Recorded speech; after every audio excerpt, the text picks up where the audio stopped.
Access Minnesota, issues that matter to you. Access Minnesota brings you the newsmakers and the stories that shape our everyday lives, with analysis from University of Minnesota faculty experts. American politics is more volatile today than at any time in recent memory. The 2006 elections brought back a Democratic Party majority in Congress.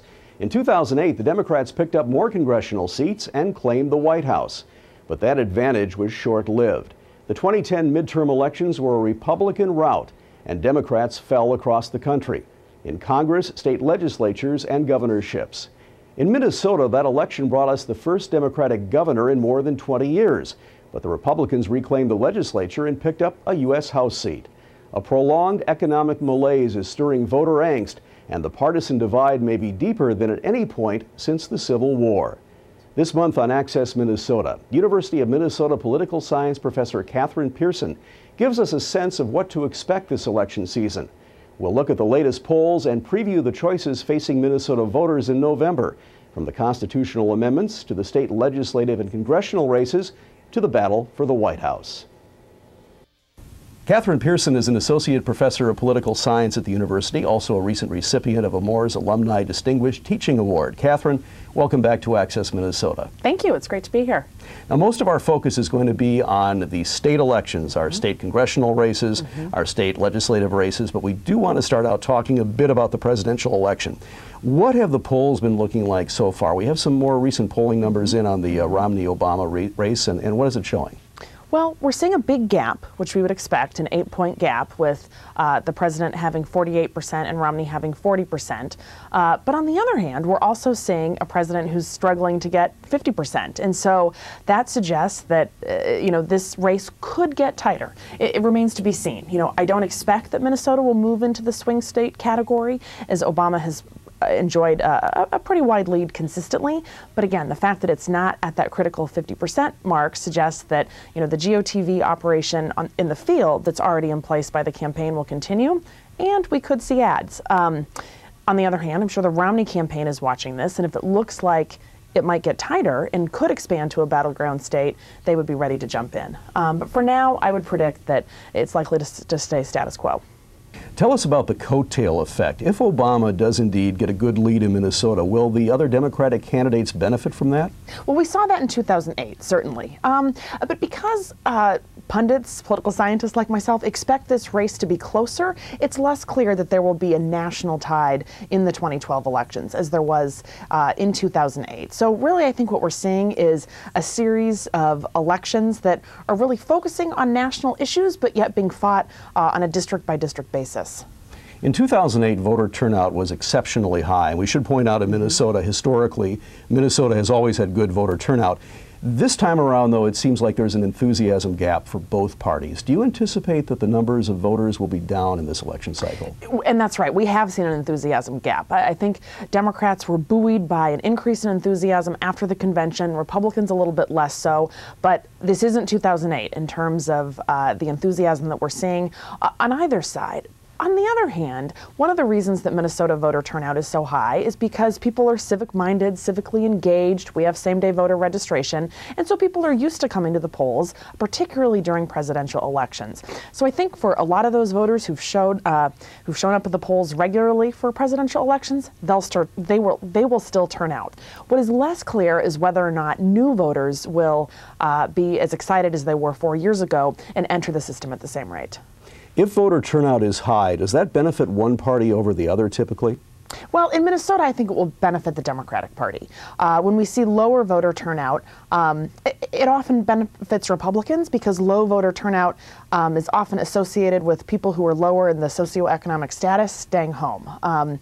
And so that's certainly what we saw in 2010. First of all, there was a huge enthusiasm gap, whereas Republican voters were more enthusiastic. And then because of higher income, decreased costs of voting, Republicans are more likely to turn out in midterm election years anyway. And so I think a high voter turnout in 2012 will benefit Democrats. On this ballot, we have two amendments. In 2008, we had the Legacy Amendment. Is this a new trend that we're seeing? Some critics have called it legislation by amendment. Well, I think we're seeing the effects of divided government. Certainly, both amendments to the Constitution were measures that were passed by a Republican-controlled legislature and then vetoed by a DFL governor. And so this is a way to circumvent the governor. If we had a situation of unified government for either party, I think we'd be less likely to see these amendments on the ballot. What's the political gain for a party that pushes for a constitutional amendment? Well, I think in the Republicans' case, they want to show that they're getting something done. These are promises made to voters during the 2010 campaign. On the other hand, there is a risk of alienating some swing voters. So I think actually the political gain at this point is unclear. But certainly, at least legislatively, in terms of productivity, it's a way to get things done that they otherwise couldn't because of the governor's veto pen. Now, will this put Minnesota in a slightly different situation than some of the other states that have had marriage amendments on the ballot, in that we do need to have someone actually vote for it to get a yes vote? Yes. So if you look at Proposition 8 in California, for example, different situation. California is, of course, a state that has, tons of initiatives, propositions on the ballot with every election. It's much easier in California than it is in Minnesota. But yeah, this does make it harder for supporters of constitutional amendments to get them passed. What are the polls saying about the marriage amendment? The most recent Star Tribune poll suggests that it's within the margin of error. This really is neck and neck, and I think that it's too close to call right now. And again, one of the things that's hard to predict is the likely voter versus voters that are likely to turn out at the polls but then not vote for an amendment, or are they likely voters who will actually, vote for the amendment? And that's really hard to discern from the most recent poll that was taken not only asking questions about the amendments but also about the presidential race. And so people who may be indeed likely voters when it comes to the presidential race, it's less clear whether or not they'll actually vote on the amendments, particularly if they're undecided. Although I think only about 4% were undecided, but it's just less clear. The marriage amendment is pretty straightforward. It would define marriage as between a man and a woman. The voter ID has more nuances to it. And on its face, it seems relatively reasonable. You should be able to prove your identity in order to vote. What should voters be thinking about, though, that might be unintended consequences from this kind of amendment? Well, I think what's underappreciated is actually how many people don't have valid government-issued photo identifications. So, for example, if someone has moved to a nursing home or an elder care center and they've simply let their driver's license expire, it's actually pretty difficult to get a new one. And so people who have been voting routinely, for many years may have problems because they no longer have a valid ID. And of course, this would be a new restriction and possibly catch people off guard. Research also shows that it disproportionately affects the poor who are more residentially mobile. They're less likely to be in one address for a long time and therefore not have a valid photo ID. Also, younger voters who are either at college or voting for the first time, or again, who are much more likely to be residentially mobile. And while the amendment does provide resources to help the poor get a government ID, there are other constraints beside cost, such as time, perhaps finding a birth certificate, particularly if you're getting a government ID to replace something that is expired. Minnesota typically leads the nation in voter turnout. How much of that lead is attributable to the ability to register on Election Day? It's definitely a factor. If you look at the handful of states that do have same-day registration, they're all the states that lead in voter ID. Wisconsin is another example, always high up there in voter ID. And so, there's something about Minnesota's culture, Minnesota's civic culture, that inspired same-day registration in the first place, and that's correlated with this notion that it's important to participate. But on the other hand, once it's in place, it does continue to increase participation.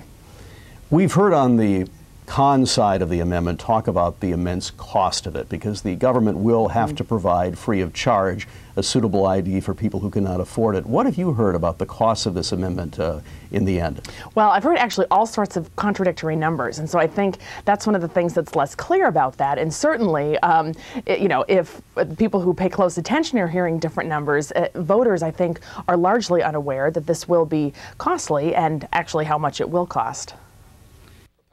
When Access Minnesota returns, a look at the 2012 state congressional races. Access Minnesota will return after these messages.